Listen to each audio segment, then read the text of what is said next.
자유한국당의 당권 경쟁이 본격적으로 시작이 되고 있습니다. 내일 이제 후보 등록을 하게 됩니다. 현재로는 이제 3파전이 될 것 같습니다. 원유철 의원이 공식 출마 선언을 했고요. 홍준표 후보는 이제 내일 당권 도전 거기 이제 신청을 한다고 합니다. 그 다음에 신상진 의원 오늘 출마 선언을 할 예정이라고 합니다. 이 세 명 이제 원유철, 홍준표, 신상진 이렇게 세 명이 출마할 것 같고요. 또 뭐 한 사람 더 나올 수도 있습니다. 내일 하루 후보자 등록을 하고 본격적인 이제 당권 경선에 돌입을 합니다. 조선일보가 분석한 것을 소개하겠습니다.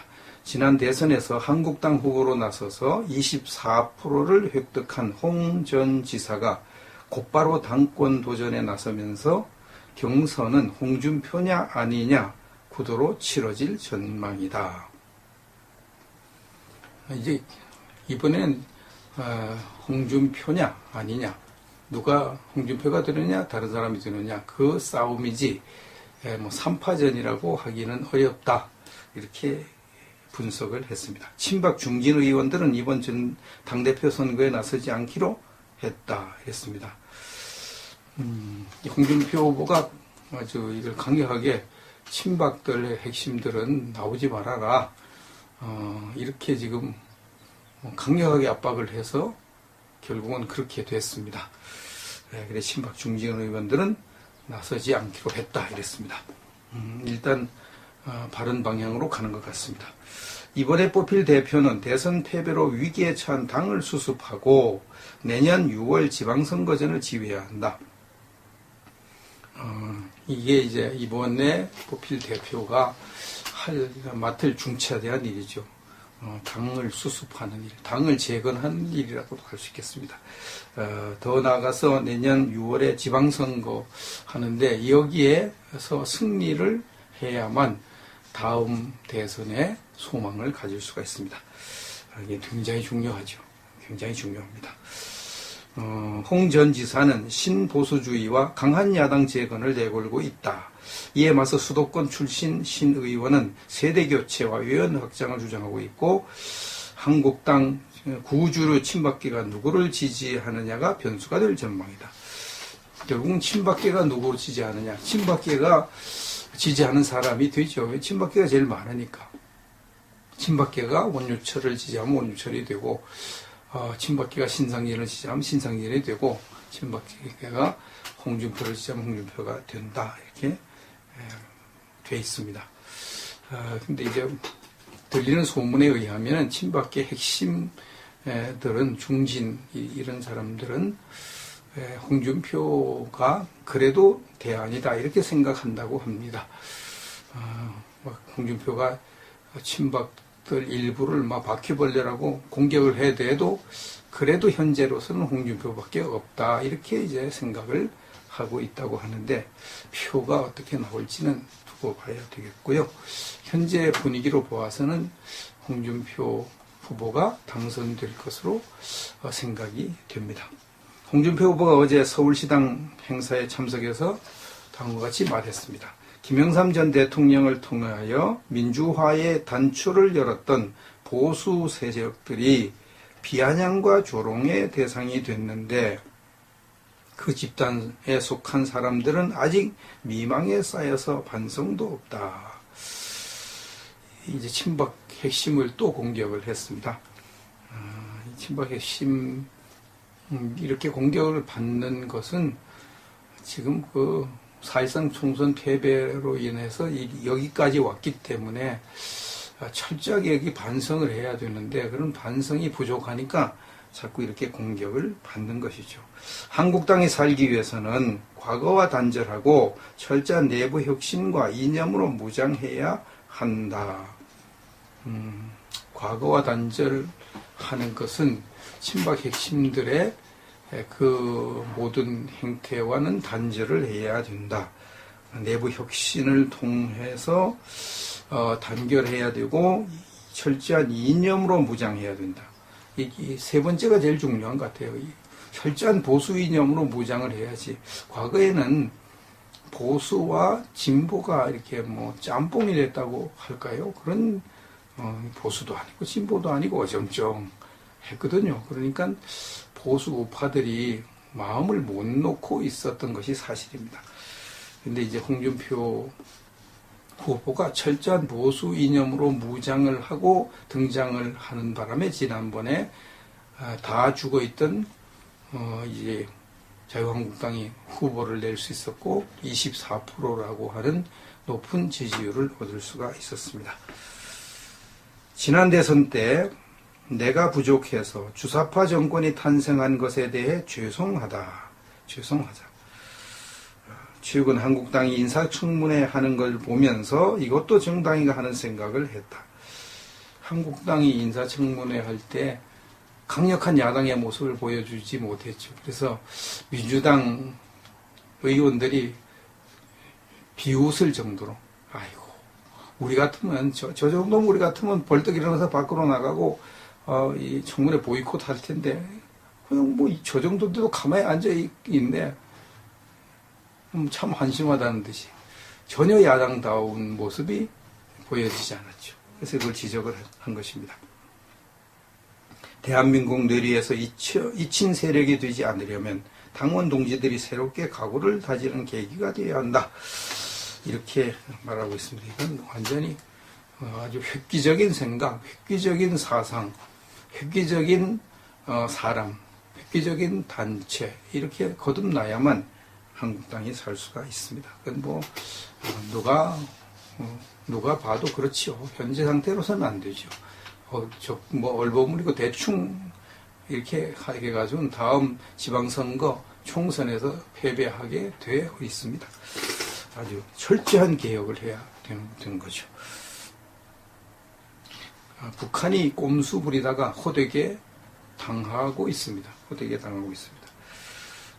원비어 청년을 체포해서 혹독하게 아마 고문을 한 것으로 보여지는데 고문하지 않고서 그렇게 됐겠습니까? 혼수 상태에 빠져서 지금까지 깨어나지 못하고 있습니다. 조선일보가 분석한 것을 소개하면 북한은 인질 외교라는 꼼수를 또 사용해서 미국과의 대화 실마리를 찾으려 한 것으로 보인다. 이 윈비어를 비롯한 몇 명의 미국인들을 인질로 잡아가지고 또 미국과 대화해서 미국에서 뭘 얻어내려고 꼼수를 부렸는데 이번에는 어렵게 됐다. 오히려 호되게 당하게 됐다. 이렇게 하죠. 2009년에 미국 여기자 2명을 인질로 삼아서 빌 클린턴 전 대통령을 평양으로 부르는데 성공을 했죠. 그래서 미국의 굴복을 이끌어냈습니다. 그러나 이번에는 미국의 분노만 일으켜서 미북 대화 기회를 오히려 날려버렸다는 분석이 나옵니다. 이번에 원비어 청년을 저렇게 혼수 상태로 만드는 것 때문에 오히려 미국과의 대화 완전히 물 건너간 상태가 되었습니다. 북한의 김정일이가 지난 2002년 9월에 평양을 방문한 고이즈미 주니치로 일본 총리에게 요코타 메구미 등 일본인들을 납치한 적이 있다고 시인을 했습니다. 그리고 난 다음에 납북자를 협상 카드로 내밀고 일본의 무상 지원을 이끌어내려고 했습니다. 그래서 이제 그럼 6월이라도 돌려달라 일본이 요구했죠. 우리 납북한 일본인들의 6월이라도 돌려달라. 그래서 메구미의 6월을 돌려보냈거든요. 근데 일본이 DNA 조사를 해보니까 가짜 6월이었어요. 가짜 6월. 일본이 어떤 나라인데 이렇게 선진국이고 과학을 고도로 발달시킨 나라인데 가짜 6월을 돌려보내가지고 그걸 속이려고 한 참 가짜 6월이 이제 드러났죠. 그래서 일본과 북한 관계가 최악으로 치달은 무상 지원은커녕 최악으로 치달아서 더 압박을 받고 더 제재를 받는 그런 꼴을 당했습니다. 이번에도 이제 원비어 사건으로 이제 북한이 그런 꼴을 당하게 되었습니다. 그래서 토마스 세는 이 국무부 정무차관이 인터뷰를 했는데, 원비어 송환을 계기로 미북 대화가 시작될 수 있느냐 이렇게 질문을 하니까, 부적절하게 체포돼서 재판을 받고 혼수 상태에 빠진 시민을 돌려받았다고 대화를 재개한다? 그것만큼 이상한 일도 없지 않는가? 이렇게 대답을 했습니다. 이런 판국에 무슨 대화냐? 대화 어림도 없다. 이렇게 공식적으로 국무부 정무차관이 발표를 해서 미국과 북한의 대화는 이제 뭐 완전히 물 건너 갔다고 봐도 과언이 아닐 정도가 되었습니다. 그래서 이제 틸러슨 국무장관이 상원 외교위원회에서 북한에 대한 원유, 석유 등 필수품 공급을 불허하는 방안을 다른 나라와 협의하고 있다고, 이제 완전히 북한의 생명줄을 끊어버릴 그런 태세로 지금 달려들고 있습니다. 수미 테리 전 백악관 한국담당 보좌관이 논평하기를, 원비어가 깨어나지 못하면 김정은 정권에 대한 제재와 압박 강화로 이어질 것이다. 원비어가 깨어나면 그래도 좀 상황이 달라지는데, 만약 깨어나지 못하고 저 혼수 상태로 있거나 죽는다 그러면은 결국은 대화는 물 건너 가게 되고 이제 더 큰 압박을 받게 되겠죠. 그래서 이제 로버트 패닝 어떤 연구원이 북한이 미국 내 여론을 악화시키는 큰 실수를 저질렀다고 분석을 했습니다. 꼼수 부리다가 호되게 당하고 있습니다. 시편 7편 15절 16절 말씀을 보면, 그가 웅덩이를 파 만들며 제가 만든 함정에 빠졌도다. 그의 재앙은 자기 머리로 돌아가고 그의 포악은 자기 정수리에 내리려다. 이런 말씀이 있습니다. 남을 웅덩이에 빠뜨리려고 웅덩이를 판 사람, 남을 함정에 빠뜨리려고 웅덩이에 판 사람, 이 사람은 자기가 그 웅덩이에 빠집니다. 이게 하나님의 공의입니다. 그 재앙이 자기 머리로 돌아가고 그 포악은 자기 정수리에 내리로다.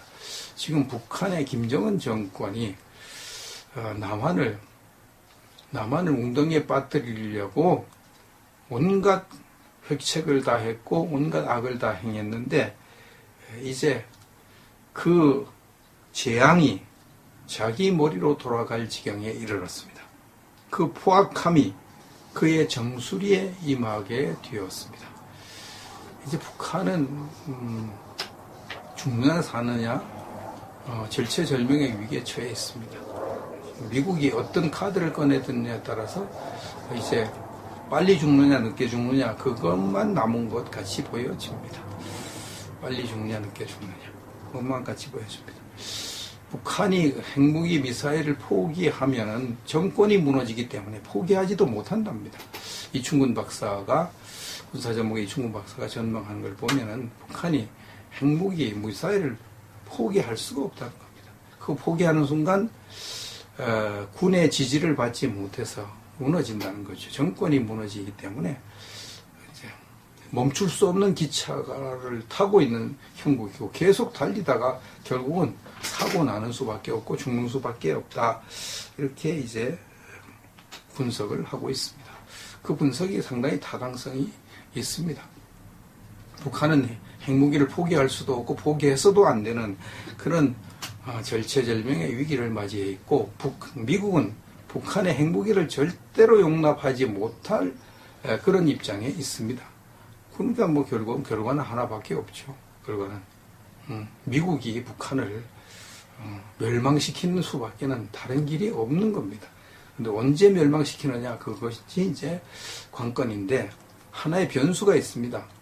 우리 대한민국이 이제 친북 좌파 정권이 들어섰는데, 만약 종북 좌파가, 친북 좌파보다도 더 한 사람이 종북 좌파죠. 종북 좌파가 대한민국 현 정권을 장악하고 북한에게 적화 통일을 할 수 있는 기회를 준다면 북한이 살아날 수 있습니다. 이게 가장 우리 대한민국으로서는 불행이고 가장 비극이죠. 가장 비극이죠. 지금 그럴 가능성이 없지 않기 때문에 보수 우파들이 걱정에 걱정을 하고 있는 것입니다. 그러나 하나님은 공의의 하나님이시고 악한 자를 심판하시는 하나님이시니까 북한이 70년 동안 저렇게 악을 많이 행했으니까 그래도 그보다는 좀 덜 악을 행한 것 같이 보여져요, 우리 대한민국이. 그러니까 좀 하나님이 우리 대한민국을 불쌍하게 여기지 않으실까, 그런 생각을 해봅니다. 이런 기회에 우리들이 하나님을 기쁘시게 하는 일을 열심히 한다면 결국 하나님이 우리에게 좋은 날을 허락해 주시리라고 생각이 됩니다. 자유한국당의 당권 경쟁이 본격적으로 시작이 되고 있습니다. 내일 이제 후보 등록을 하게 됩니다. 현재로는 이제 3파전이 될 것 같습니다. 원유철 의원이 공식 출마 선언을 했고요. 홍준표 후보는 이제 내일 당권 도전 거기 이제 신청을 한다고 합니다. 그 다음에 신상진 의원 오늘 출마 선언을 할 예정이라고 합니다. 이 세 명, 이제 원유철, 홍준표, 신상진 이렇게 세 명이 출마할 것 같고요. 또 뭐 한 사람 더 나올 수도 있습니다. 내일 하루 후보자 등록을 하고 본격적인 이제 당권 경선에 돌입을 합니다. 조선일보가 분석한 것을 소개하겠습니다. 지난 대선에서 한국당 후보로 나서서 24%를 획득한 홍 전 지사가 곧바로 당권 도전에 나서면서 경선은 홍준표냐 아니냐 구도로 치러질 전망이다. 이제 이번엔 홍준표냐 아니냐, 누가 홍준표가 되느냐 다른 사람이 되느냐 그 싸움이지 뭐 3파전이라고 하기는 어렵다, 이렇게 분석을 했습니다. 친박 중진 의원들은 이번 당대표 선거에 나서지 않기로 했다 했습니다. 홍준표 후보가 아주 이걸 강력하게 친박들의 핵심들은 나오지 말아라, 이렇게 지금 강력하게 압박을 해서 결국은 그렇게 됐습니다. 그래서 친박 중진 의원들은 나서지 않기로 했다 이랬습니다. 일단 바른 방향으로 가는 것 같습니다. 이번에 뽑힐 대표는 대선 패배로 위기에 처한 당을 수습하고 내년 6월 지방선거전을 지휘해야 한다. 이게 이제 이번에 뽑힐 대표가 맡을 중차대한 일이죠. 당을 수습하는 일, 당을 재건하는 일이라고도 할 수 있겠습니다. 더 나아가서 내년 6월에 지방선거 하는데 여기에서 승리를 해야만 다음 대선에 소망을 가질 수가 있습니다. 이게 굉장히 중요하죠. 굉장히 중요합니다. 홍 전 지사는 신보수주의와 강한 야당 재건을 내걸고 있다. 이에 맞서 수도권 출신 신 의원은 세대교체와 외연한국당이 후보를 낼 수 있었고 24%라고 하는 높은 지지율을 얻을 수가 있었습니다. 지난 대선 때 내가 부족해서 주사파 정권이 탄생한 것에 대해 죄송하다. 최근 한국당이 인사청문회 하는 걸 보면서 이것도 정당이가 하는 생각을 했다. 한국당이 인사청문회 할 때 강력한 야당의 모습을 보여주지 못했죠. 그래서 민주당 의원들이 비웃을 정도로, 아이고, 우리 같으면, 저 정도면 우리 같으면 벌떡 일어나서 밖으로 나가고, 이 청문회 보이콧 할 텐데, 그냥 뭐, 저 정도도 가만히 앉아있네. 참 한심하다는 듯이. 전혀 야당다운 모습이 보여지지 않았죠. 그래서 그걸 지적을 한 것입니다. 대한민국 뇌리에서 잊힌 세력이 되지 않으려면 당원 동지들이 새롭게 각오를 다지는 계기가 되어야 한다. 이렇게 말하고 있습니다. 이건 완전히 아주 획기적인 생각, 획기적인 사상, 획기적인 사람, 획기적인 단체 이렇게 거듭나야만 한국당이 살 수가 있습니다. 그건 뭐 누가 봐도 그렇지요. 현재 상태로서는 안 되죠. 얼버무장을 주장하고 있고 한국당 구주류 친박계가 누구를 지지하느냐가 변수가 될 전망이다. 결국은 친박계가 누구를 지지하느냐. 친박계가 지지하는 사람이 되죠. 왜? 친박계가 제일 많으니까. 친박계가 원유철을 지지하면 원유철이 되고 친박계가 신상진을 지지하면 신상진이 되고 친박계가 홍준표를 지지하면 홍준표가 된다. 이렇게 돼 있습니다. 근데 이제 들리는 소문에 의하면 친박계 핵심들은 중진 이런 사람들은 홍준표가 그래도 대안이다 이렇게 생각한다고 합니다. 홍준표가 친박들 일부를 막 바퀴벌레라고 공격을 해대도 그래도 현재로서는 홍준표밖에 없다 이렇게 이제 생각을 하고 있다고 하는데 표가 어떻게 나올지는 두고 봐야 되겠고요. 현재 분위기로 보아서는 홍준표 후보가 당선될 것으로 생각이 됩니다. 홍준표 후보가 어제 서울시당 행사에 참석해서 다음과 같이 말했습니다. 김영삼 전 대통령을 통하여 민주화의 단초를 열었던 보수 세력들이 비아냥과 조롱의 대상이 됐는데 그 집단에 속한 사람들은 아직 미망에 쌓여서 반성도 없다. 이제 친박 핵심을 또 공격을 했습니다. 친박 핵심 이렇게 공격을 받는 것은 지금 그 사실상 총선 패배로 인해서 여기까지 왔기 때문에 철저하게 여기 반성을 해야 되는데 그런 반성이 부족하니까 자꾸 이렇게 공격을 받는 것이죠. 한국당이 살기 위해서는 과거와 단절하고 철저한 내부 혁신과 이념으로 무장해야 한다. 과거와 단절하는 것은 친박 핵심들의 그 모든 행태와는 단절을 해야 된다. 내부 혁신을 통해서 단결해야 되고 철저한 이념으로 무장해야 된다. 이 세 번째가 제일 중요한 것 같아요. 철저한 보수 이념으로 무장을 해야지. 과거에는 보수와 진보가 이렇게 뭐 짬뽕이 됐다고 할까요? 그런 보수도 아니고 진보도 아니고 어정쩡 했거든요. 그러니까 보수 우파들이 마음을 못 놓고 있었던 것이 사실입니다.